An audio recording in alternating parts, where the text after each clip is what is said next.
Oi, turminha, tudo bom? Hoje eu vim aqui explicar para vocês o conteúdo de história, tá? Nós vamos recordar o que a gente já conversou em sala de aula, tá bom? E assim, na primeira parte da nossa atividade, nós vamos falar sobre cidade e campo. Então, aqui tem uma atividade para vocês fazerem no livro. Aí vocês vão fazer para mim essa atividade da cidade e do campo, tá? Isso aí tá super tranquilo para vocês, porque a gente já trabalhou bastante em sala de aula, ok? Já numa outra parte, nós vamos se introduzir na história do Brasil, tá?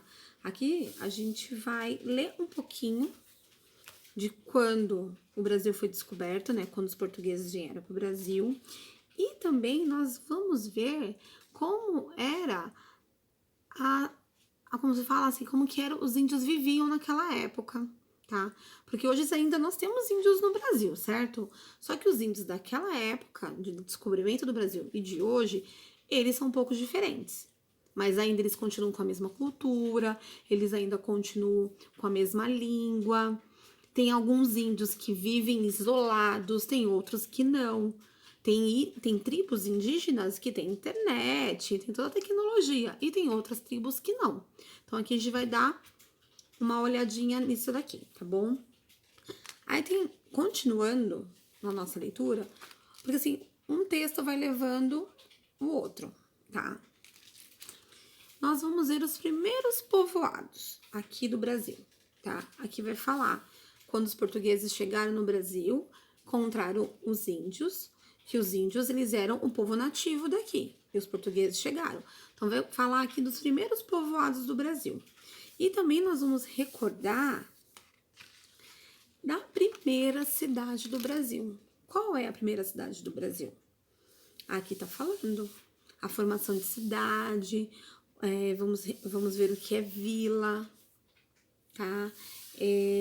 Aí tem uma atividade aqui bem bacana que fala da primeira cidade do Brasil. Eu vou ler um pedacinho aqui do texto. Ó, na época da fundação dessa vila, a região de São Vicente era povoada por diversas etnias indígenas, em especial a dos tamoios.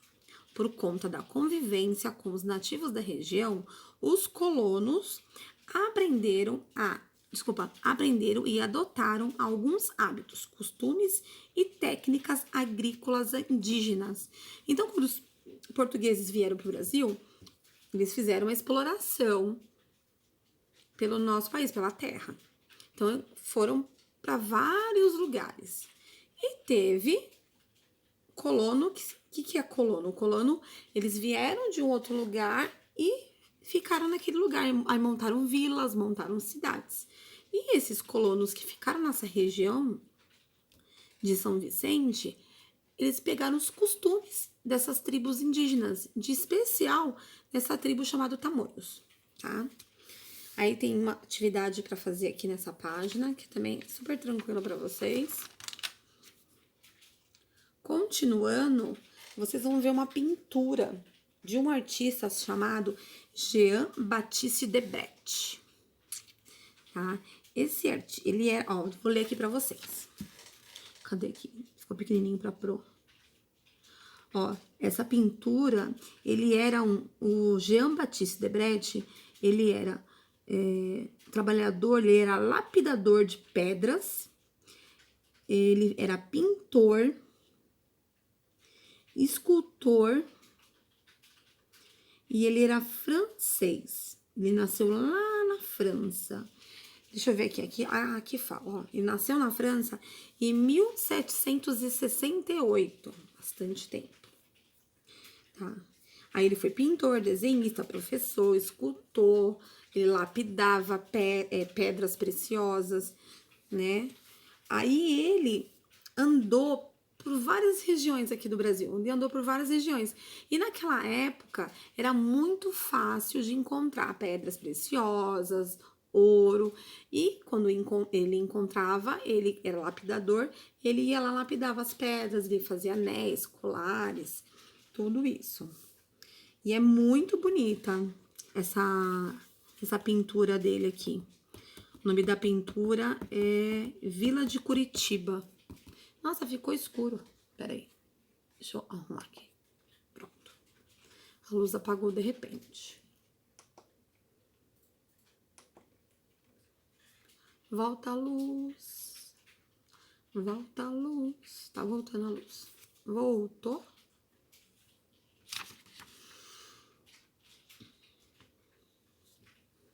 Vai, luzinha bonita do meu coração. Liga, luzinha bonitinha. Ah, voltou. É muito, muito, muito bonita essa pintura aqui. Aí, como vocês vão estar aí na internet, dá uma pesquisada nele, coloca lá o nome dele, Jean-Baptiste Debret. Aí vê lá as outras pinturas dele. Muito, muito bonitas as pinturas dele. Aí aqui tá falando sobre a fundação da Vila de São Vicente, a fundação de Salvador, porque Salvador foi uma das primeiras capitais do Brasil. Aqui também tá falando, ó. Tem a planta que representa aqui Salvador, muito bonita essa planta.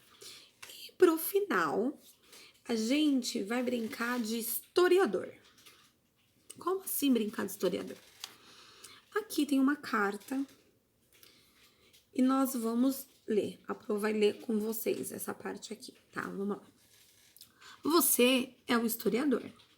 Além das imagens antigas das vilas brasileiras que nós acabamos de ver aqui no livro, que nos permitem saber como eram esses locais no passado. Então, assim, pra gente saber como que eram as coisas no passado, a gente tem registros de fotos, a gente tem mapas. Fotos não, né? São desenhos, são gravuras, são pinturas, e a gente tem esse registro. Então, a gente consegue ver como que eram esses lugares no passado, tá? Existem relatos. O que são relatos? Existem o quê? Cartas, existem cartas, bilhetes de viajantes que viajavam nos navios de Portugal para o Brasil e eles relatavam como que eram os lugares. Cadê que eu me perdi? Olha lá. Existem os relatos de viajantes que percorriam o interior do território, coletando informações sobre a cultura e a natureza local. Então é isso. Eles eles passavam pelos lugares e iam anotando como era, como eles viam as coisas, a natureza, os índios, os animais, tudo isso eles relatavam. Leia o que escreveu o viajante francês Auguste de Saint-Hilaire. Eu acho que é assim que fala. Auguste de Saint-Hilaire, quando percorreu o interior do Brasil entre os anos de 1816 e 1822. O relato a seguir é sobre a atual cidade de Mogi-mirim, no estado de São Paulo. Então, esse relato dele de quando ele passou em Mogi-mirim, que fica no interior de São Paulo. Vamos ler juntos? A Pro vai ler agora com vocês, mas depois vocês vão ler sozinhos, ok? Olha lá. Compunha-se ela, em 1819, unicamente de 2 ruas paralelas. As casas são baixas, muito pequenas. Não creio que, ao tempo de minha viagem, o número das mesmas excedesse de 100. E só 2 vi que, além da parte térrea, tinham um andar. Os habitantes de Mogi são, em sua maior parte, agricultores que só vêm à cidade aos domingos.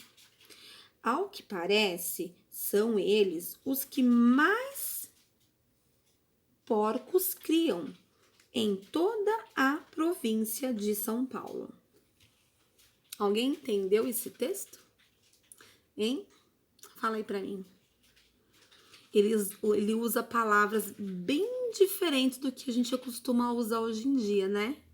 É que eles falavam formalmente, tá? As palavras que ele tá usando aqui é a forma bem formal de falar, porque naquela época eles falavam bem formal, usavam aquelas palavrinhas bem difíceis. Então tem coisinhas aqui que a gente lê, mas a gente podia falar assim, ou podia escrever daquele jeito. Não é verdade? Então, releiam de novo esse texto com calma e atenção.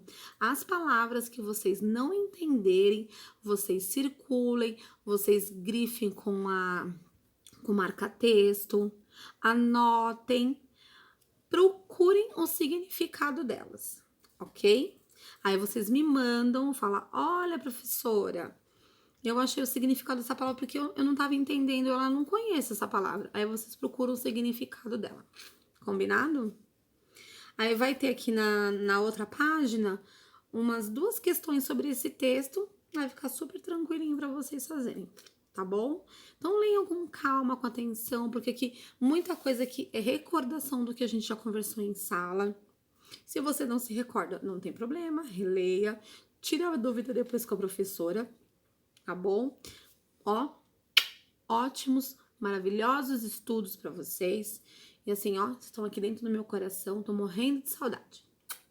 Beijo, até mais.